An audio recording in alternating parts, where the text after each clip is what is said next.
Yep, people have started coming in, so we are Oh, okay, lovely. direct, yeah. Lovely, thank you. Right, I'll start then since it's 11 and I think we've got plenty to cover as well. So thank you everybody for taking your time today to join us. The sun's out, so that means summer must be coming. So I think a really nicely timed webinar as people start thinking about those summer activations. We are joined by Olivia today, so I'll let her introduce herself in a second and some of the work that she does. Thank you, Olivia, for taking your time, and hopefully we'll have some really good kind of discussions about some of the points and how you see them in your role as well. But I guess first, just to introduce ourselves. So from my perspective, I am Client Service Director here at Scottsby Marketing. So I look after all our new and existing client strategy around brand experiences and sampling. And we've been doing that for the last 17 years for some of the household brands that you see on your screen here as well. As I mentioned, I am joined today by, oh, Miss Laura's going too quick, by Olivia. If you want to just introduce yourself really quickly, Olivia, that would be lovely. Yeah. Hi, everyone. I'm Olivia. I'm the Health and Wellness Marketing Lead at Liquid I.V. Liquid I.V is a powdered hydration that launched in the UK last year. So I lead all the marketing, activation, social, influencer, and also experiential. And I'm also the founder of Life of a Marketing Girl. So it's a comms platform that really educates and networks for people who want to get into the marketing industry to really bridge the gap between C-suite and entry level. So yeah, that's me. Thank you. And Liquid I.V obviously just launched in the UK a couple of years ago, but massive in the US as well. So kind of came over from that market into the UK. Yeah, exactly. Amazing. So just to go over really quickly what we're going to be looking at today, obviously it's all on your screen. We're going to go through kind of straight from, and the idea is to walk through kind of straight from the things that you should be thinking about right at the start of activations all the way to the end.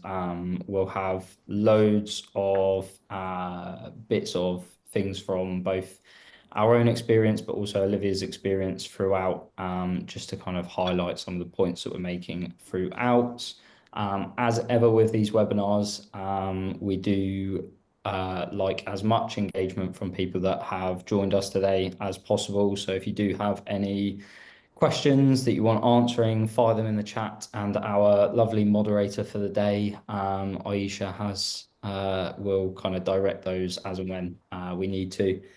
We're here to kind of help provide advice based on all our experience that we bring. So hopefully that works for you guys. So looking first at how we're aligning activations with business objectives. So obviously really important that you start with ultimately what is your goal. And there's kind of a couple of key goals to look at, and they can really drive how you differently build your activation, whether that is purely we want to build brand awareness or we want to push sales growth, whether that's at a particular retailer or through a direct consumer platform. But ultimately, any brand experience is always going to look equally to improve consumer loyalty. So through building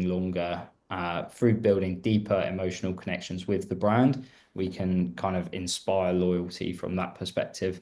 Just a question, Olivia, for you as well. When Liquid I.V builds your kind of brand activations, thinking about kind of key one that you did recently at Wireless as well. Ultimately, for you, what was the goal? Obviously, Wireless would have been just as you were entering the UK market as well.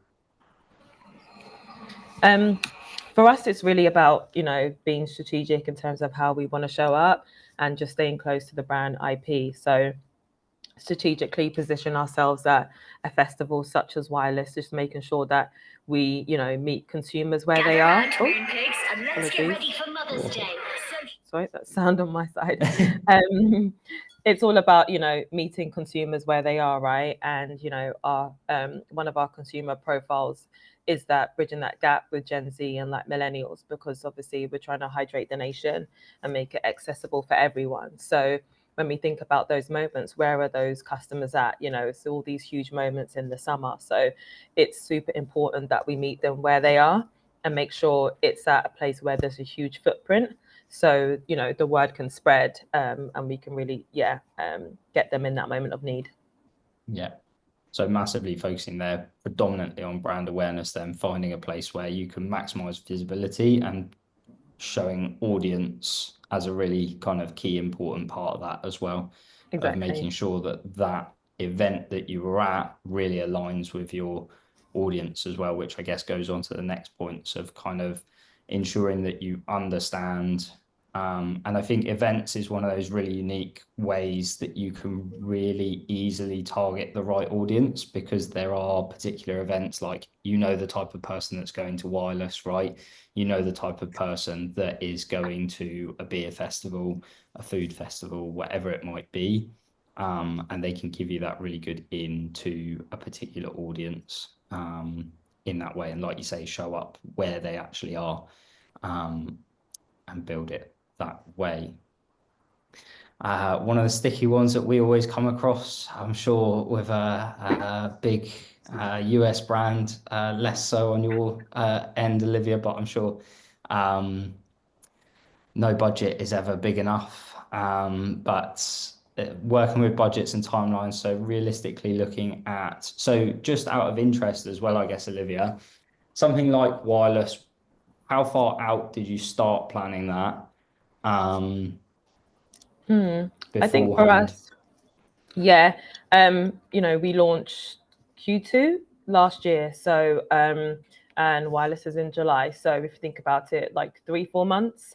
And I think with experiential, the longer you have, the better, right? You can always refine, refine, refine. But it really just depends in terms of, when we got our contract, all the operations and like logistics to get that in place, right? So we can continue to go forward. So that's one, like one thing. But also with experiential, what's nice is that even if you do have a short lead time, there's always something that you can do. And it's about being like strategic in terms of what's the main job to be done and what are the things that are going to help you answer that. So of course, if you have a year, you can, reiterate, refine. But I think, we've come to a place where we know this is our deadline. And once we've got the best that we can, let's execute, because you're not really going to know how well your experiential build is, the consumer journey or the experience, until it's live in the flesh, right? And you get that live feedback. So you can plan as much as you want, but I think the quality and the magic is really in that experience happening there and then, taking on that feedback and like refining. But of course, just from a marketing perspective, activation, give yourself enough time. And it really depends how many, external suppliers, collaborators, stakeholders that you're working with, right? When you got to think about if it's food, all the hygiene elements, like production, build size, health and safety. There's so many areas that you're going to need to consider. So those are also additional factors that need to be aligned and make sure it's like compliant. So that's just making sure that foundation is, set, so you can start to be creative and do the fun stuff, right? Yeah, definitely. And I think some of the best experiential stuff is done sometimes on a shorter timeline. It's a lot of the time, like you say, just about understanding how long you've got and Got realistically what is available in that time. yeah. And then as long as it meets the objective that you've set out, then it kind of works from that perspective as well. Like, yeah, everybody would love a massive build at wireless that people can come through, but sometimes a smaller build, street, train station, whatever it is, might work well. And then, like you say, if that's the first time you've ever done something like that, maybe it is that you've started out smaller, and learned from that and then done something different. Have you kind of seen iterations through what you've done at Liquid IV, or have you kind of nailed it on the first one with 3 months planning? The plan is always to be bigger and better, but I think for us, you know, when you are sampling, doing experiential, yeah, it's about scale, right? So you can do a big build at a wireless, but you can have street ambassadors outside a train station. So I think it's just different touch points offer different needs, and it's just being aware of, okay, wherever the brand is going to be, what is the most, like, what is the best mechanic that the brand can show up as? I think that's the main question that needs to be answered. Then based on that, it's about, okay, what is the, how do we want to show up as a brand when we're thinking about design, creativity, you know, ambassadors? How well do we want them to be informed so they can communicate the product?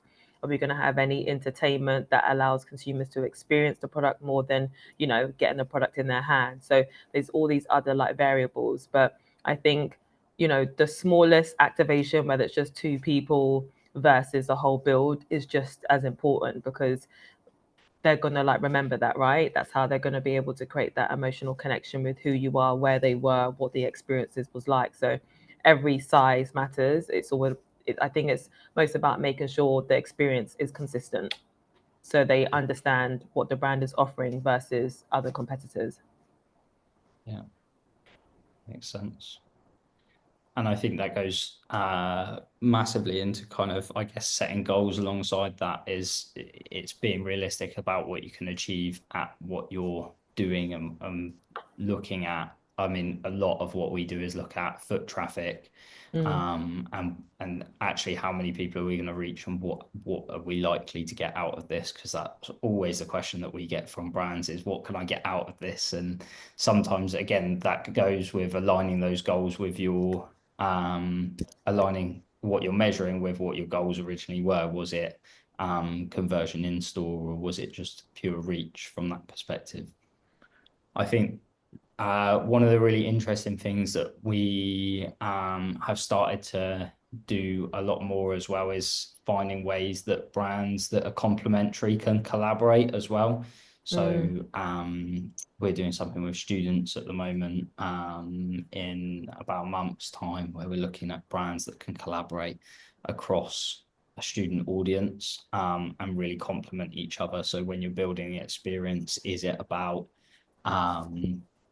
bringing energy to that experience, and then can we use a Lucasade who have kind of dipped their toe in that student audience already, and things like that, to kind of bring a household brand in as well? Because I guess that's always the kind of tricky part about finding brands to collaborate with as well, is it's like they have to marry up right as well. You can't have kind of tiny brand getting all that recognition from big brand. I mean, we recently did a iftar tour with Just Eat. So it's a branded vehicle tour. There's probably a couple of pictures in this as well. And we serve food from GDK, obviously a bit easier with Just Eat because they've got a large pool of restaurant partners that they can ask for help with that as well. But I think that worked really nicely and helps kind of amplify that as well. And I think builds a bit of trust equally. So just moving on to design as well. We mentioned a second ago about not necessarily having to have a massive stand that people can walk through at Wireless, but thinking about the things that draw people in, thinking about how we can make it interactive. Picture here is one of those old-fashioned smoothie bikes, so having props, things that people can play with.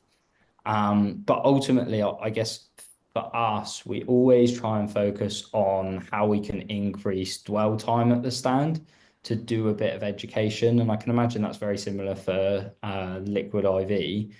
I wonder if you can just kind of walk us through what you did at Wireless, since we've mentioned that a couple of times now, and what elements you had there that were built to kind of draw people in, increase the amount of time that they spent at stand and things like that.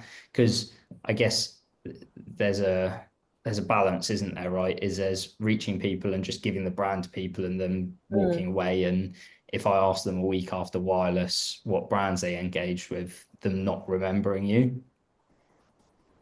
Yeah, Exactly. So for us, what we did, we had a 10 by 10 within the general access area. We had a DJ so that there was music, it was inviting. We created a lot of seating so it would increase their dwell time. And of course, we had product sampling wet and dry. So they were able to take it away if they were on the go. If they wanted to sit and chill, they obviously had hydration at the time. We also had some entertainment. We had like a ping pong table as well. So we were able to offer that to people who wanted to chill specifically while they were waiting for their next act to come on. Or and because also what we had, our branding was quite distinctive, so it also helped consumers be a bit of a meeting point, like a destination zone. We all know when you go to festivals everyone's getting lost, so I think being prominent is also a part of the experience as well. So it's a bit of a meeting point, it's a destination place, and then having ambassadors around in the build, but also outside as well to get people in, communicate with them, sample. So whilst they were walking past us, there was a moment of connection. When they went inside, there was something to offer. And we also did social competitions. We also make sure that we're social first. So every moment there must be like a selfie corner somewhere to take a picture so they can make sure when they are doing content that we're a part of that offering as well. We did giveaways. So we had a lot of people at the festivals wearing our bucket hats, which they could win as well. So that was really nice. But then in the VIP area, we kind of had something a bit more different and elevated. It was smaller. It was more of a kind of content creation destination. People could, there was a straightener there. We had products there just to help them, spruce themselves, like up again. We had more seating as well. So we just make sure we kind of tailored each build and it was something different. To make sure that we're giving them a bespoke experience of Liquid IV. And I guess there's quite a nice probably, and there was probably some thinking here around this contrast to the festival as well. If you're kind of, it sounds like a lot of the experience that you built was purposefully somewhere where people could relax and kind of take a breath and a breather. Was that a kind of purposeful contrast? And I guess equally, did you think there about almost what is the need and where do you fit in with that need sometimes at the event? 100%. Festivals are renowned for obviously drinking, fun, food, drink, all of that good entertaining stuff. But we're coming in as a, wellness, hydration voice, right? So we know we can't compete with alcohol brands, but what we do offer is hydration. So, and you know that because you're walking around, dancing around, drinking, you are going to be dehydrated. So for us, we position ourselves as a complementary brand with all the other brands within the festival, because we're not a clash. It's not one or the other. It's just it's an addition. So for that was our main proposition and our why we know we can be at these places and offer this unique offering compared to any other brand that will be there. So for us, it's like, okay, if you've been drinking and you need this moment of rehydration, what's the experience that you want to have when when you want to like come to us? Want to make sure you can be hydrated there and then. So that's why we also have wet sampling and not just dry. You're always on the go, so you make sure you can take Liquid IV with you. But then also when you're there, it's a nice place to consume. So then you're being engulfed in the Liquid IV environment and what that feels like. It's entertaining, it's fun, it's joyful. We're not like other hydration brands within the UK or globally where it might be geared to serious sports. It's just everyday wellness. So we create that environment whether you're at a festival or you walk past us in the gym. We always make sure that you actually have a unique experience of us. So that strategic, brand IP of us is also something that we include within our build and experience. Makes sense. And then I guess also the age-old question, possibly not from people on this call, but possibly from people that sit above people on this call, is often kind of measuring ROI and how we do that and things like that. Obvious go-tos are kind of looking at how many samples we distributed. That ultimately gives us a reach. Any sales impact, coupon redemption. Coupon redemption is a really interesting one.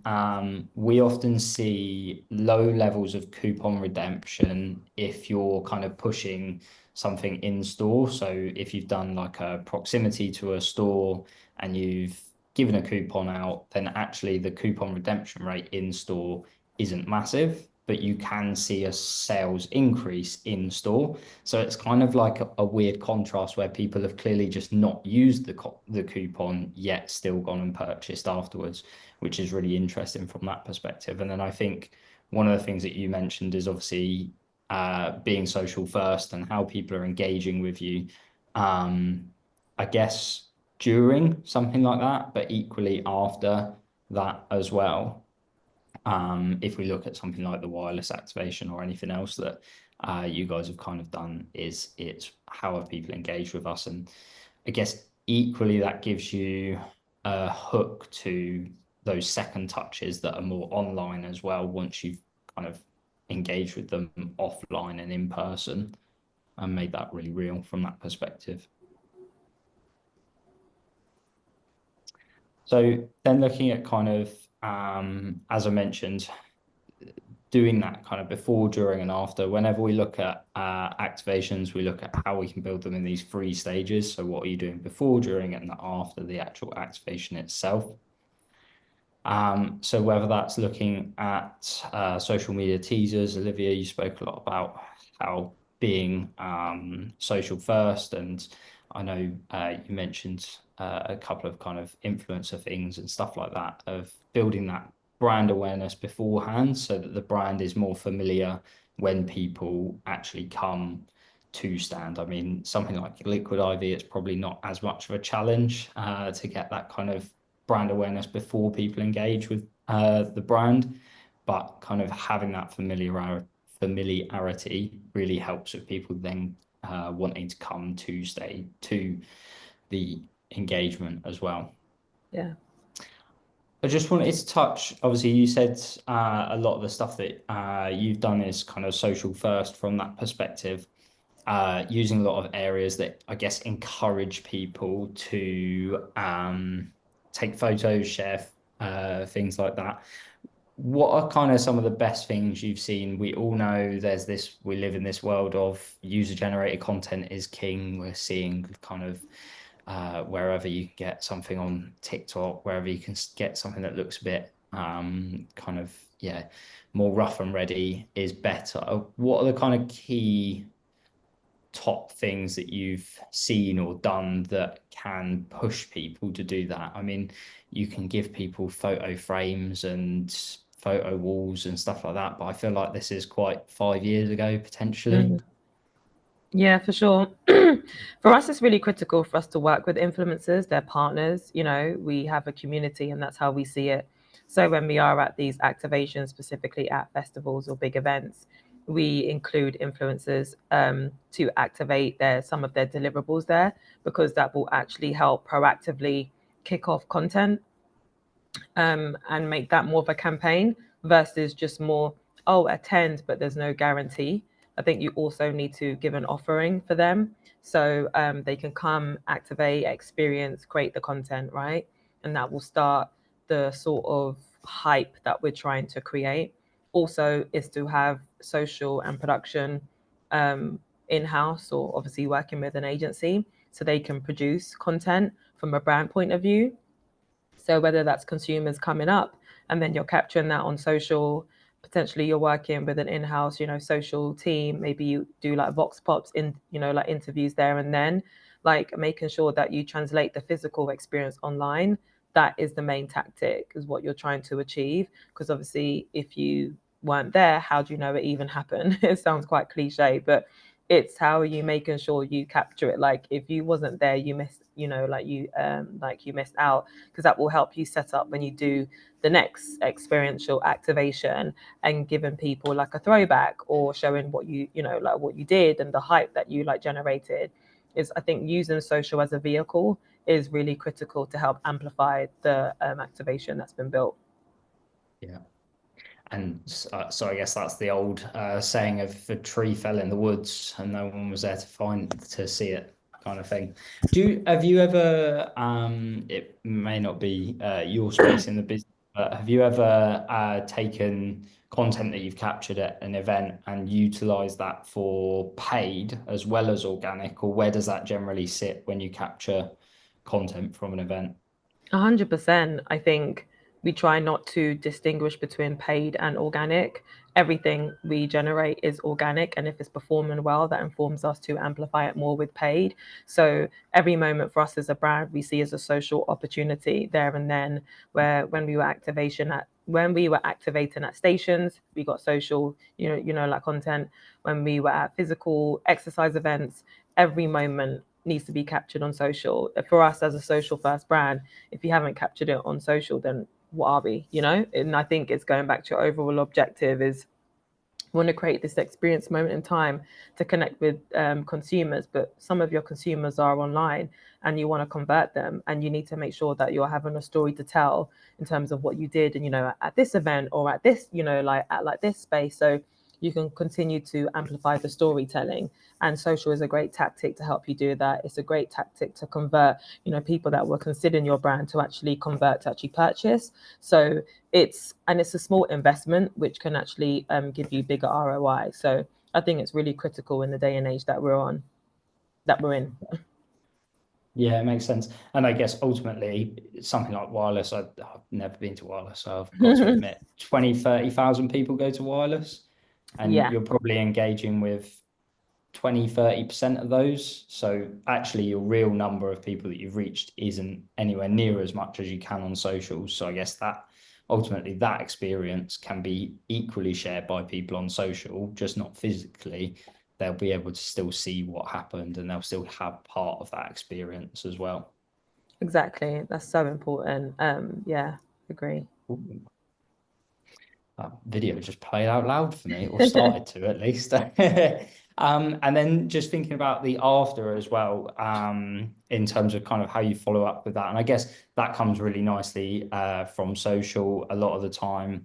I am sure probably well, actually, interesting question for you. So, have you ever used an activation to kind of drive some kind of engagement with the brand, whether that's kind of adding people to email comms, ensuring people follow you on social, stuff like this? Do you build anything into activations, or have you ever done that before to then kind of do that post activation bit? Because I guess a lot of this kind of idea of getting someone's email to follow them up is quite a B2B thing. It's not really a consumer Yeah. thing. Like I'm not giving someone my email to kind of enter a competition necessarily for a consumer piece. Yeah, for sure. Like we do QR codes, so when they scan, if they can get any, coupon redemptions from our retailers, that's a nice way to collect data. Also, we try to drive a lot of things to D2C. We can give like discount codes on, new flavors, or like pack sizes. So making sure there is some sort of incentive. Or even before as well, we do consumer giveaways. If you do come to this activation, you'll get this when you're there. So before they've even arrived, we've also collected their data while offering something quite interesting or exciting for them to actually want to calm down. So it's always at some part of the touch point, whether it's before, during, or after, is something we try and incubate within the activation plan. And then I guess we've lined up a couple of questions for you as well. If that kind of conversation around some of our top tips weren't enough, we've probably got some questions, maybe a bit of crossover as well. Yeah. But let's get into it, I guess. So, from a Liquid IV perspective, how do you ensure that activations genuinely resonate with your target audience? I guess we've touched on this a little bit with kind of the example of wireless and kind of, but I guess maybe a little bit more on ultimately why you chose wireless to target the audience that you wanted to, and then what you think or what you focused on with the activation that you think worked well for that audience particularly. We talked about the context and contrast of Yeah. the thing a Other little brands. bit, but yeah, maybe that. It's staying true to the brand's IP. The brand launched in the US, and it's a huge success from a revenue point of view, but also from a cultural point of view. So that's something that we wanted to sustain as we expanded into the UK. So obviously for me, that's fun, right? Because it's all about offering life's adventures and bringing a source of joy. So that's something that we always make sure that we offer. Like, we're not boring, we're informative, but we're not like, yeah, to of a better word, we're not trying to like force information down you. We want to offer something, and it's not as if we're a legacy brand like a Coca-Cola where you put your logo on it and everyone knows who you are. They already have an emotional sentiment. We have to create an environment for that emotional connection to actually happen and bond, so we can become synonymous with the consumer. So it's always about offering an experience. So that's why when we think about those festival activations that we decide to be at, it's great because there's a full experience that's happening from when they arrive at the venue while they're there for the amount of hours and then when they leave. So a part of it, we make sure we're part of emails, we do social, we create the hype and demand where when we are on site we try to offer surprise and delight. So whether they may or may not heard of us, there is an intrigue to come in and find out, right? Because at that moment, that's our hook, that's our time to connect with them. So we offer product, we do competitions, we do giveaways, we have social, we have a DJ, we have tried to have 2 or 3 things happening. So it gives them an option to experience, trial, and be there for a while to create that, like connection. And then also we Yeah. want to be bold, so we make sure from a branding creative point of view we stand out.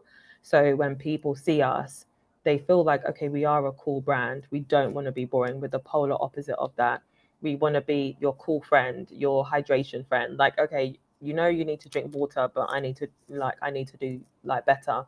What's that small step change? So for us, that's where we're like, okay, we're here to help you. So we try to create a safe, fun environment. So, especially young consumers that are at night festivals, it's not something that goes over their head, like their head, that it's not, that it's not for them. We try to make the experience easy for them to understand who we are and what we offer. Yeah, it makes sense. And I guess especially for Gen Z, there's a couple of something that I guess that helps you and something that I guess that hinders you a little bit in there is with Gen Z, there's a massive push on wellness and looking after your health, and we're moving into everybody's giving up drinking basically, or everybody's drinking in moderation, or everybody's looking for alternatives and things like that. So from a wellness perspective, that probably helps you with this idea of kind of being cool for Gen Z as well. That's a really challenging one, I guess, because there's this kind of sense of often Gen Z find it that brands are really trying to be cool, and that's actually sometimes a turn off. So there's a really strong balance to kind of fit and kind of almost subtly insert yourselves in events like wireless, things like that. And I guess that helps you associate with an event like that in the Exactly. mind of the consumer as well. Exactly. And that's how you can do that piece, which works really nicely. And then I guess on that and thinking about kind of that target audience and how do you leverage data insights? What are you looking at to kind of tailor activations and things like that? Was there at some point a long list of events, music events to go to, and wireless was picked because of X? Yeah, for sure. We definitely look at data just to like validate our theory and what we believe. And that's a great indication for us because it gives us clarity in terms of, are we going to be able to reach our target consumer? What do they want to achieve when they go to these different destinations? And if we feel like there's some similarities and alignment, it really helps validate our decision. Specifically for us being a new brand in the UK, we want to make sure we're educating consumers of who we are. So we need to make sure we're speaking to them at the right time. So that's why we definitely use, data and insights to figure out, what genres are they into. So it helps us pick the festival to understand, okay, that's where our consumers are going to be because this is the genre of music they're going to hear. When we think about the footfall, we need to understand the footfall at these festivals so we can validate our sampling target. Are we going to be able to meet it? And then also just even trends and insights of specifically subcultures, what's trending, what are that target audience into, helps us validate where we need to be. we don't want to be a follower of trend. We want to be just before it peaks. So that also somewhat we use data to help us inform that. But it's also about being okay with taking a calculated risk. And I think for us as a brand, obviously we want to drive education. We use data to help us. We have our retailers and that data insight to help us inform the consumers while they're shopping. But when we think of experiential, we use data to help us inform where we're going to be, but then we also lean on feedback that we get from consumers, and that's where social is really important. We leverage influencers and their communities to understand what the sentiment that they get in their comments to help us inform that, right? So it's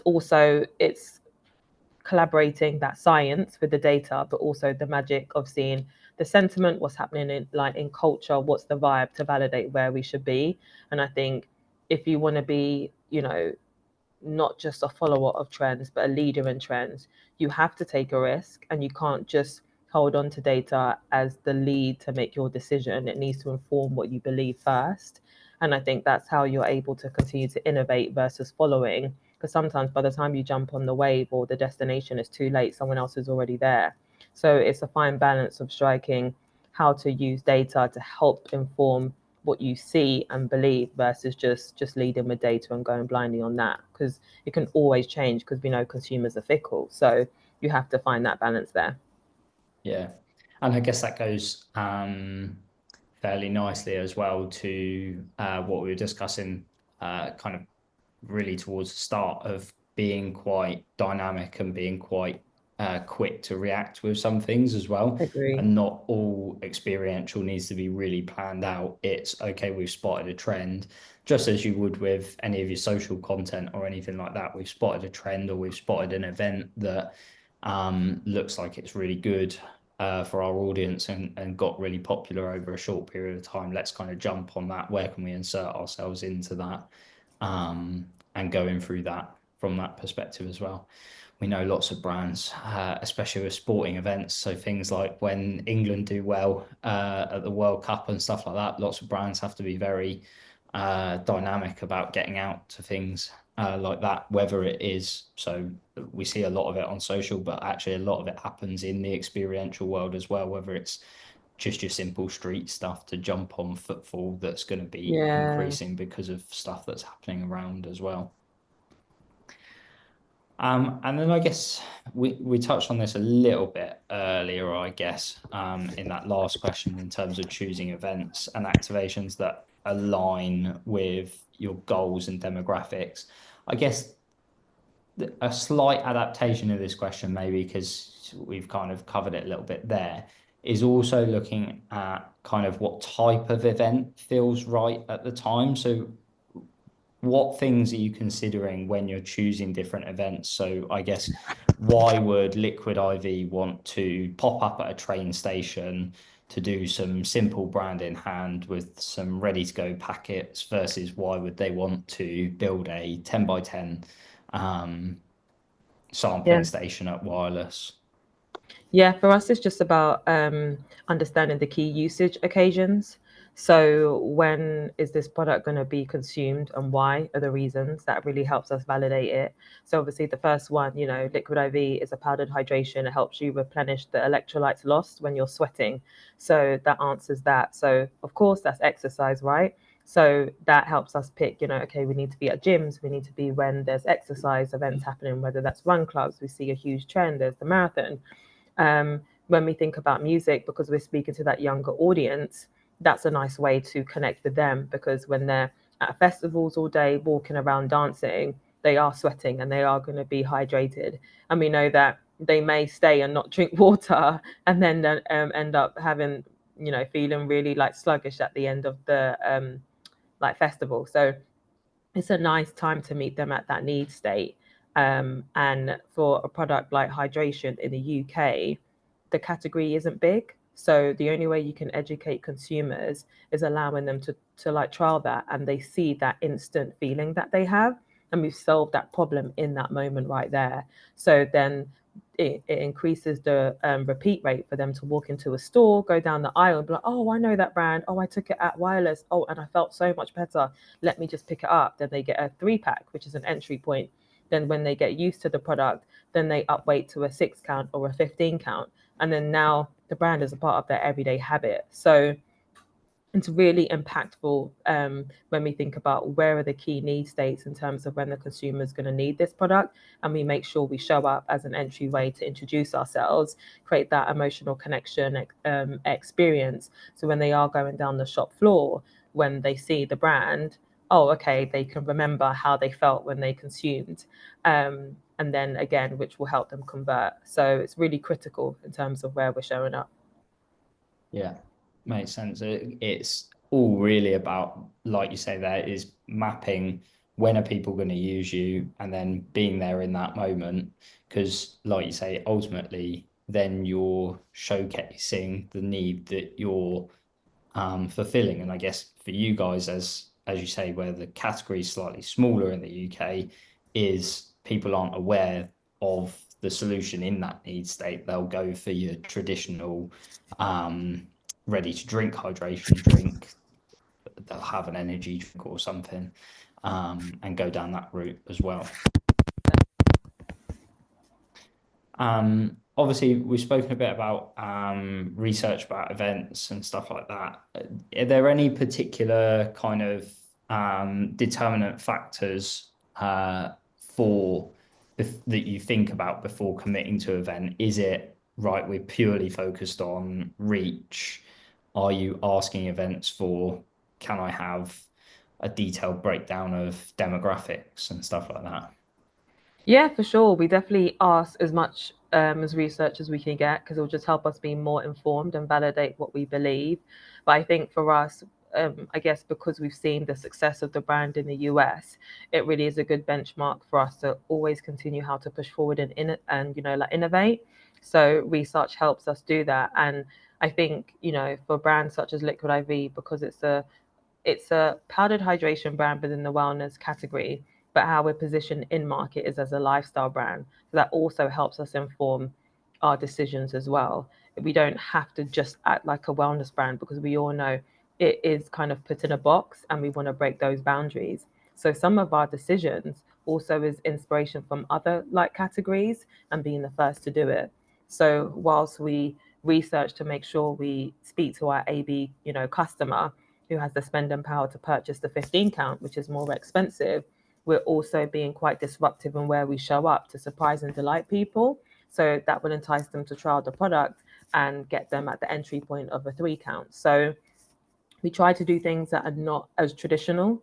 And it's always about being disruptive, because I think that's what makes a brand today a legacy brand. Yeah, makes sense. It's really interesting that you said take inspiration from kind of categories that aren't playing in the same field.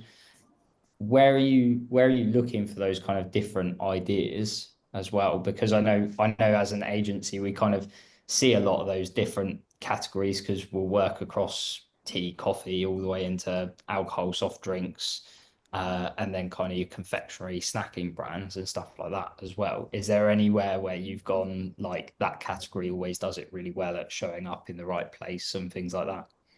Yeah, for me personally, I always bring up beauty brands. Yeah. I think they're really innovative in terms of how they reach consumers. I think they're disruptive in their playbook, whether it's social and online. And I think that's really important, because it's makeup. You can't sell a foundation. You need to try it on your skin to know it's the right one for you, or a lipstick or a lip gloss. Like, it's such a personal experience, because I could wear a lipstick and someone else, and we could have completely two different opinions because of how we feel.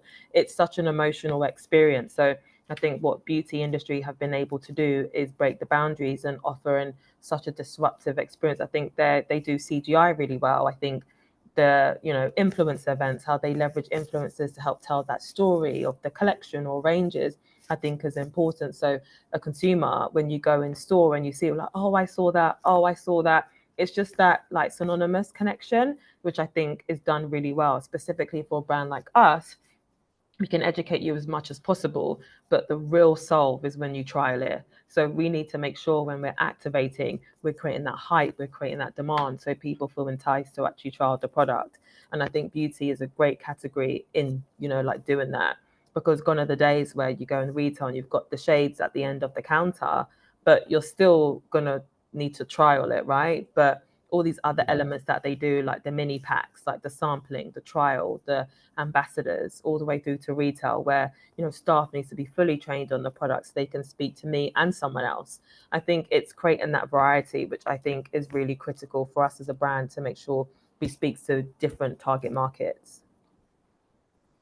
Yeah, no, that's really interesting. I think definitely beauty is one of the ones where they do equally that amplification really well. So you think, I say ordinary, and you think, okay, yeah, they floated that thing down the Thames, and I saw it all over social, I saw it all over press, and that was, okay, it was an experiential stunt, not necessarily a sampling, but it was still something that they used the maximum amount that they could to amplify that. Similarly, that you can with any kind of sampling or brand experience as well. So yeah, no, beauty, there we go. We're all going to start looking to beauty and what they're doing. I guess, yeah, we've kind of run this webinar in the way that we naturally think about it. So kind of looking at objectives, timelines, how we're measuring things, and kind of what the build looks like as well. Is that a natural flow for you? Do you start at, this is what we want to achieve? Where do you generally start from that perspective? How do we start? I guess lots of people often go, yeah, we want to do something, but we have no idea where we start. And we'll have conversations with people and it's like, okay, you want to do X, Y, and Z, but what's the goal? And they won't know what they're trying to achieve and things like that. So I guess it's kind of what seems logical to you, or what way do you generally build? I don't think there is one strategic way in terms of how, and it also depends the different stage that the business or brand is at. So for us, we want to make sure we're hydrating everyone. We want to make it accessible. So that really answers the first objective is mass, is reach. So that really helps us decide what events we're going to be at, where are we going to be in terms of investment, where can we invest the most, where we can get the most reach, because that will help us validate, okay, this is how we're going to reach as many everyday consumers. But then if you're a specific product and you're trying to speak to a target audience, then you need to consider where are those people, at what time, at what events do they attend. That will also inform. I think you need to have consumer first and center, front of mind, to be able to help you do a work back plan to figure out where you want to be, how big you want to offer the experience. So for me, I always start consumer first, and then it helps us really think about budget. What can we do? Because of course we can go as big as we want, but if the numbers don't add up, we know that's clearly limiting. It's just the reality of our jobs. But I think it's important, if you are meeting where they are, at least you're going to speak to your consumer, whether it's big or small. It's a great starting point. So I always try to keep them front of mind, because that's who we're offering, that's who we're speaking to, and then try to work back from there, and then obviously get to the logistics of budget and what's possible, what's too risky. Always go and ask for more. Exactly. Yeah, no, makes sense. We've got a bit about audience data from activations and how you use it to refine future things. So I guess this is more about learning, really, kind of how do you capture, so 10 by 10 at wireless, right? 3 days of wireless, question mark, never been there. I think it's 3 days, isn't it? Yeah. There you go. That's my Gen Z knowledge of showing my age now. I told you it was my birthday this weekend. We won't tell how old. Yeah, how do you make sure that you capture what happens there? I mean, like 20, 30,000 people running into a stand, grabbing some either ready mixed or ready to go packs of Liquid IV, and then kind of how do you capture that feedback from them, and then how do you use it as well, I guess? Yeah, sometimes it is very grassroots. We've got the street team, who are educated on the product. So we always ask, give feedback. What were, customers saying on ground? What was their responses? Because we can use as much data, QR codes as possible. But I don't think nothing is as real and just more even fulfilling as hearing consumers' feedback there and then. So I think that's something for us that we always want to hear. And then, of course, we can go to the strategic elements such as QR codes to make sure that we're collecting data or doing giveaways. I think social was a great tracking for us, seeing people tagging what is the things that they say, what are the comments that they leave, and the experience that they have is a great indication. Because when you do activations, sometimes you do have increased followership on your channels, even look at sales during that period. That helps really validate that answer as well for us. So there's many, different elements that we use. Yeah, makes sense. Yeah, I think those organic conversations that you have at stand are always really important. I know we're kind of big advocates of going ourselves so that we can feed that back to clients as well as having the street teams and stuff like that. Because I remember, this is me personally, I did this. Have you tried and I'm going to dig on them slightly. Have you tried the electric blue Pepsi? No. No, they brought it out when they rebranded. The bottle's black and they use the electric blue. And I tried it for the first time at an event that we were exhibiting at, actually. And I personally not a fan of the taste. And I made that very apparent. So I guess hopefully that kind of feedback is fed back and things like that, and you get a sense of how well people know the brand. And things like that. And you can do a bit of that education as well, I guess, in person. I'm going to turn over to Aisha to ask her if there's been any questions in the chat as we've gone. We've got about 9 minutes left, or whether we've done an amazing job. Well, we do have 4 questions, so I think we could get through them all, but maybe sort of a quick fire. Yeah. So, first one, what is the best brand activation you've seen personally from another brand, and what was so memorable about it? I hate these types of questions because they put you right. Oh, I need to think now. I need to think, where have I been at and what have I seen and really enjoyed? Do you know what I really like is Kind do a pop-up shop, and a lot of places have done like pop-up shops before. I really like those where you can give someone somewhere physical to go. Kind do like a pick your bar, mix the bars, things like that. That's really good. I've also saw, and forgive me because I can't remember the brand for the life of me, but I think it was an alcohol brand. It might have been an alcohol brand, and they did the world's smallest bar at train stations. So it was literally like a probably 1.5 by 1.5 cube. But that was really what I really liked about that, is that was really shareable, and it was something that's kind of really, well, I guess I say memorable. I don't remember the brand that it was for, so there's probably a little bit lacking there. But from that perspective, it's something that I think works really nicely, and you can do kind of something really nice around social and around PR outside of that as well. One that I recently experienced, it's not one of my favorite brands, is when I was at Park Life Festival, Shein, the brand. I know people may have their personal views, but just as a brand, what they did was when you went in, they had like a game, and you went in and they blew things. You basically had to like capture as many balls and put it in like the hole basically. And based on how many you did, you would get a prize. And then you would come out of it. You can take your picture there and then. You can come out, go to the bar, and then redeem a product, whether it's like sunglasses, a side bag. But I think that was a cool experience. It increased dwell time because you're in the game.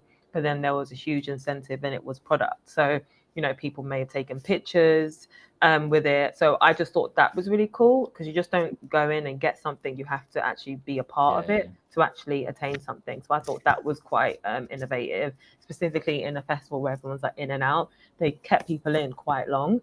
And they had a presenter, so it was like a game show concept, which was really nice. So you really have to participate to get something at the end. So I think that was quite clever in terms of gaining people's attention. What I really like about those ones as well is they're competitive, so they force more people in. So like if one person out of a friend group want to go and do it, well, everybody's going to end up doing it because they want to do better than the person before as well. So I think it works quite nicely from that. Yeah. But go on, we promised quick fire then, Aisha, go. Going off of bigger and better every time you do something, this is for you, Olivia. What would you change about the Wireless Festival activation? Oh, bigger and better. I would want it to be 2 floors and not just one. Let's go big. Love that. That's a budget question. I probably need to have a finance guy. Go and ask. Events can be expensive, especially when creating activations that experience driven. What would be your suggestions for maximizing consumer experience whilst being budget friendly? Oh, the first thing that came to my mind is branding. I think sometimes brands don't consider how much their street team is a huge part of it, and making sure that they have either a really cool uniform or the brand is like synonymous. I think that's so important. Like if you had like 2 people and they're decked out in, I don't know, whatever brand it is, like for us, it's so important. Like we look at our street team's like uniform as merch collection. So when people see it, it's like, okay, they're really cool. And it's just that reminder. I think that's so important, as just as much as how beautiful the build is. And then making sure they're really well trained and they speak like ambassadors of the brand. Like for us, we want to be cool. We want to make sure we're speaking to the Gen Zs of the world. So we make sure we have Gen Zs as our street team. Like it's so important because it's that, word of mouth. And we always forget how important that is. So we make sure that's a part of our strategy just as much as our build is. So I think that's a quick win for a brand that has a small budget, but they need to be in many places. Street teams can move around, they can move in unison. And I think that's a really clever way to connect with consumers. Yeah, I think if you look at your kind of biggest investments from an event perspective, right, it's the pitch fee. Can't really get away from that. It is what it is. And that's how you pick your event. It's then the build, isn't it? It's going to be the next biggest line item in your budget, really. So I always think either kind of build lean, or build something that you can reuse for different events and allow it to become a really key asset as well that you can reuse. Exactly. And ultimately then that investment is over a period of time rather than for a one-off event. Exactly. Right, I think we've got maybe time for 1, maybe 2 more. So this one, can you give examples of some AI/CGI generated activations you've recently seen and why? There's so many. I think the fashion industry is starting to do better, specifically luxury. I think Jacquemus is a really cool brand that has done it so well. He does huge CGI AI adverts on social, whether it's like a Jacquemus bag that looks like a big traditional out of home driving down like the road in France, which is, it looks really aspirational. It's really interesting. It's really engaging. You don't even think if it's real or not yet. You're just so amazed by how big and bold it is. And it's nice to see that we're taking that traditional out of home format, but making it digital. And I think that's really interesting. It's a nice way that everyone could be part of the experience, specifically in luxury when it's like, it's more about, okay, it's who can afford it. But I think that's a nice way to make sure you're engaging with people who can afford it, who can't, driving that aspirational, like relatability, like joining those dots. So I think fashion is actually doing quite well in that space as well. And also, I would say, I think something that North Face did, which was it last year, where they had the North Face jacket wrapped around the Big Ben. I think that was an interesting CGI as well. I think when you're trying to be iconic and thinking about different destination zones, that will help people think about, oh, okay, like I know that, like destination. I think that's another, CGI that, we spoke about at work and was a bit of a conversation. Yeah. Right, last question, but this is very rapid fire. So first one that comes to mind. What are some brands on your radar in the activation/sampling space that you have been impressed with recently and why? anything coming to mind? Oh, who have I been impressed by? I need to give that a think. So I guess mine is always Pepsi. Pepsi always go bigger and bigger and better every time. I guess this is more of a note for things to look out for as well. After October this year, you will see people that are non-HFSS compliant go massive on events and sampling because they can't spend media budget anymore. So that budget's going to go somewhere Yeah, to reach objectives. that's a good point, I actually. think watch out for all your non-compliant HFSS brands going big after October. That's really interesting. I like that answer. I think you've answered it for both me and you. There you go. Perfect. Cool. I thought All right. up. That's a lovely way to wrap up. So, yeah, I guess thank you, Olivia, and thank you for everybody that's still here. I know a couple of people are dropping off as we come to the end. But yeah, really lovely webinar. And if anybody does need anything or have any further questions, then you can email myself and we can either direct them at Olivia or pick them up directly as well.